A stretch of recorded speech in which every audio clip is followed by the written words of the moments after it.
Projeção é um mecanismo de defesa psíquico que já estudamos com Freud e em Melanie Klein.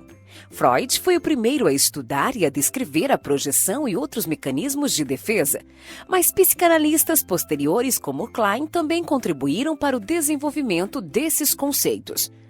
Os mecanismos de defesa psíquicos são ativados quando precisamos nos defender da ansiedade. Nesse vídeo, vamos entender um pouco melhor o mecanismo da projeção na perspectiva kleiniana.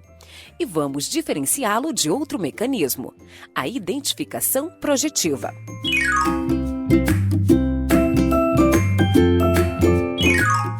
Klein percebeu que desde muito cedo o bebê utiliza um mecanismo psíquico chamado projeção para reduzir a ansiedade provocada por sentimentos e impulsos que existem dentro dele, mas com os quais ele não consegue lidar.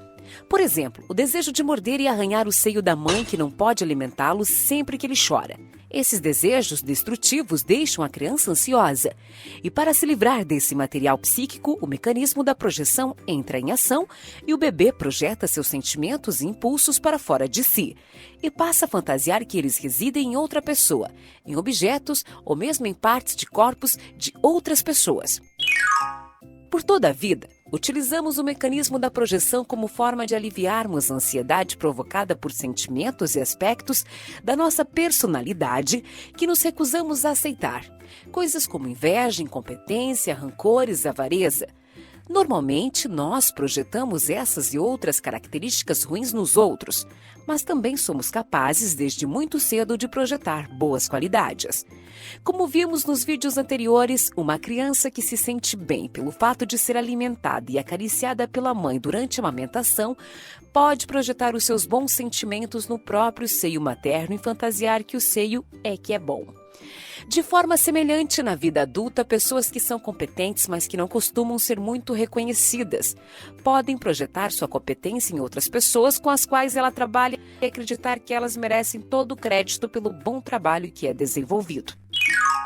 Note que na projeção, nós projetamos em objetos externos aquilo que não aceitamos existir em nós. Os objetos externos podem ser outras pessoas, lugares, países, partidos políticos e por aí vai.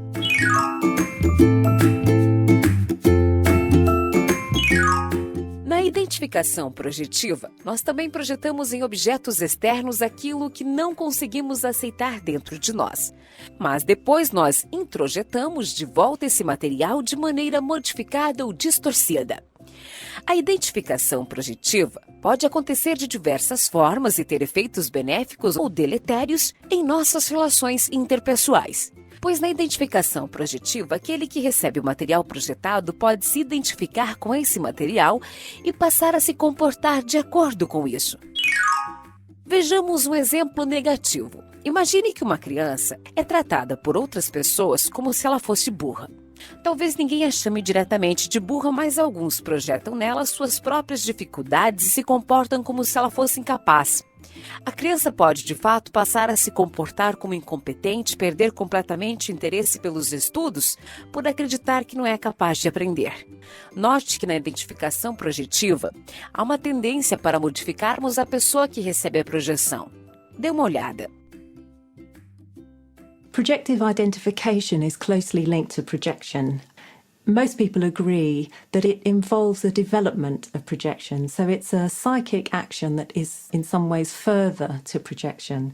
Now, in a straightforward projection, the object of the projection may be blissfully unaware of what's going on.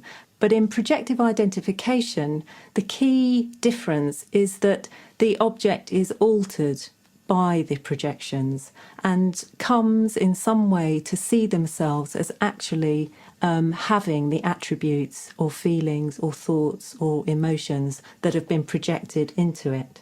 Sometimes people behave in ways that have been projected onto them because the projection is so powerful and that it's identified with. Sometimes good and sometimes bad, in that the qualities that have been put in are sometimes not necessarily good ones. in a kind of social setting, it may be that that undigested material, the difficult things that people don't want to know about themselves, such as hate or anger or incompetence or weakness, becomes placed in the other. They become the container for it, and then it becomes constitutive of their subjectivity in this intersubjective way. So they come to see themselves as actually being characterised by those difficult elements. Note que na identificação projetiva, ao contrário do que ocorre na projeção simples, o indivíduo que recebe a projeção passa a ser depositário desse material que não pôde ser digerido por aquele que o projetou. Mas nem sempre isso é ruim. Em certas situações, a identificação projetiva pode ter um resultado positivo. Por exemplo, às vezes uma pessoa que atravessa conflitos com os quais não consegue lidar pode projetar inconscientemente o material desse conflito em alguém que considere mais capaz de lidar com ele. Esse alguém pode ser um terapeuta, um familiar ou mesmo um bom amigo. A pessoa que recebeu inconscientemente esse material começa a trabalhá-lo e a digeri-lo, e depois devolve o material digerido de volta para aquele que o projetou. Esse processo pode se dar de forma totalmente consciente ou parcialmente consciente. No processo terapêutico, por exemplo, o paciente pode estar inconsciente de suas projeções, mas o terapeuta pode estar perfeitamente consciente do material que recebe como projeção e que precisa ser trabalhado na terapia.